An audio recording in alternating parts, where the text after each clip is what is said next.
নমস্কার বন্ধুরা, শুভজিৎ দাস চ্যানেলে স্বাগত জানাই। তো আজকে আপনাদের কাছে হিস্ট্রির একটা খুব গুরুত্বপূর্ণ টপিক, যেটা কিনা কিছু গুরুত্বপূর্ণ উক্তি ও তার বক্তা, ঠিক আছে, এই রিলেটেড কিছু আমি কোশ্চেন আলোচনা করব। তা কার কী মতামত দিয়েছিল সেটা আমি একটুখানি বলে রাখি।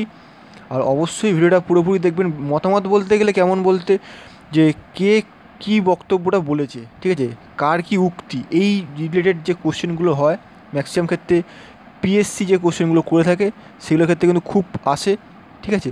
তা আমি আলোচনা করছি যে হিস্ট্রিটা কে কার মতামতটা নিয়ে। আর অবশ্যই ভিডিওটা পুরোপুরি দেখবেন, বন্ধুদেরকে শেয়ার করবেন, ঠিক আছে। ফার্স্ট কোশ্চেন কী বলছে, যে ভারতের নৃতত্ত্বে জাদুঘর বলেছেন কে? বলেছে হচ্ছে ভিনসেন্ট স্মিথ। পরবর্তী কোশ্চেন কী বলছে, ভারতকে হিমালয় দান করেছে কে? কে বলেছে? না, কে.এম. পানিক্কর।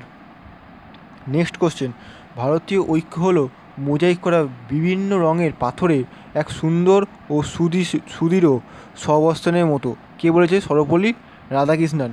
পরবর্তী কোশ্চেন কী বলছে, ভারতকে বৈচিত্র্যের মধ্যে ঐক্য বলেছেন কে?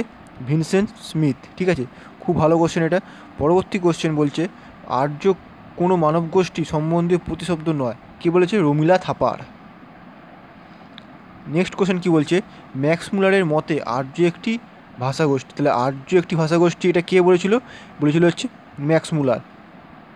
পরবর্তী কোশ্চেন, এইচ ওল্ডেনবার্গ মতে সে কী বলেছিল? না, বুদ্ধের আবির্ভাবের 100 বছর আগেই ভারতীয়দের চিন্তার জগতে এক আলোড়ন সৃষ্টি হয়, যা বৌদ্ধ ধর্মে উত্থানের পথ সুগম করে, ঠিক আছে, সে বলেছিল এটা। পরবর্তী কোশ্চেন, চারবাকপন্থী অজিত কেন কলম্বলিনের মতে যাবৎ জীবের সুখ, জীবের ঋণা, কীর্তা, গীতা, বিবেদ, এইগুলো হচ্ছে এই যে বাণীগুলো আছে তার মতে সে একটি চারবাকপন্থী অজিত কেন কম্বলিনের মতে এটা বলা হয়েছিল।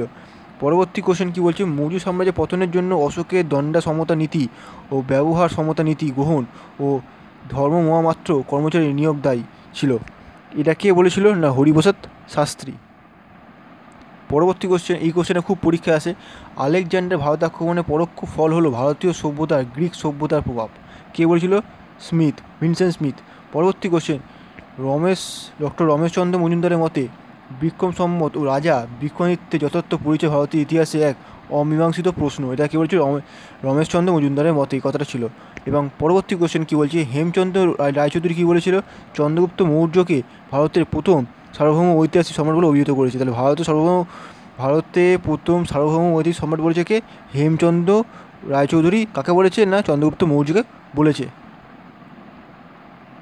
এবার আমরা 13 নম্বর কোশ্চেনে আসি। 13 নম্বর কোশ্চেনে কী বলছে, ঐতিহাসিক ভিনসেন্ট স্মিথ সমুদ্রগুপ্ত ভারতীয় নেপোলিয়ন বলে আখ্যা দিয়েছে। এটা আমরা জানি, অনেকেই জানি এই কোশ্চেনটা।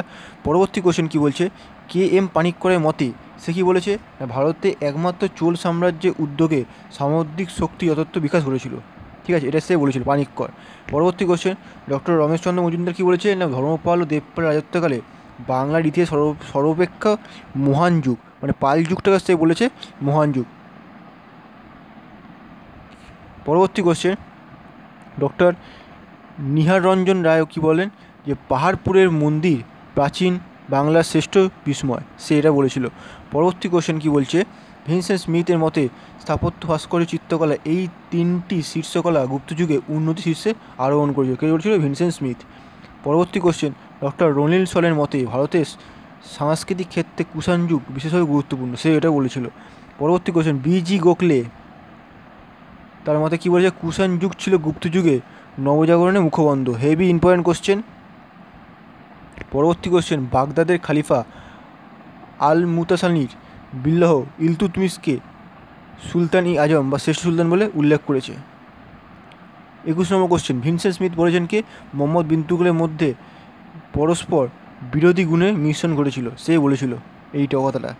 পরবর্তী কোশ্চেন, এলফিনস্টোন ও স্যার হেগ বলেন যে মোহাম্মদ বিন তুগলক ছিলেন উন্মাদ ও বিকৃত মস্তিষ্ক। এই কোশ্চেনে কিন্তু খুব আসে, উন্মাদ বিকৃত মস্তিষ্ক বলে কে অভিহিত করেছিল?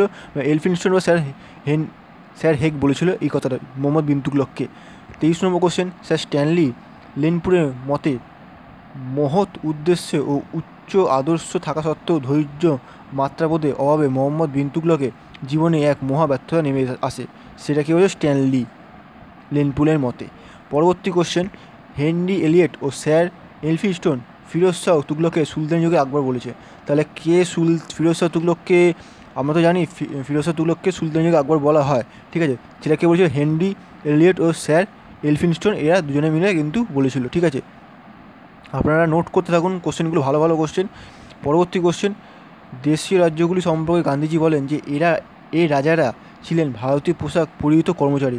কে বলেছিল যে ভারতীয় রাজারা ছিল ভারতীয় পোশাক পরিহিত কর্মচারী? কে বলেছিল ভারতের রাজারা? সেটা বলেছিল হচ্ছে গান্ধীজি, ঠিক আছে। এই কোশ্চেনে আসে। পরবর্তী কোশ্চেন, জওহরলাল নেহরুর মতে দেশীয় রাজারা হলো ঘরের শত্রু বিভীষণ, ঠিক আছে।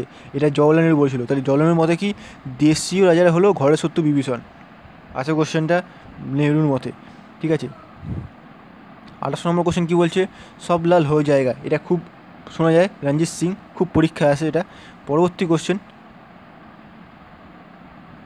28 নম্বর কোশ্চেনে যাই। 28 নম্বর কোশ্চেন কী বলছে না, ঐতিহাসিক ম্যালেসন বলেন যে পলাশির যুদ্ধ চূড়ান্ত হলো কখনো বড় যুদ্ধ বলে গণ্য করা হয় না। সেটা কে বলেছিল? ম্যালেসন। পলাশির যুদ্ধ বড় হলো কিন্তু দেখে বড় যুদ্ধ বলে গণ্য করা হয় না। 29 নম্বর কোশ্চেন কী বলছে?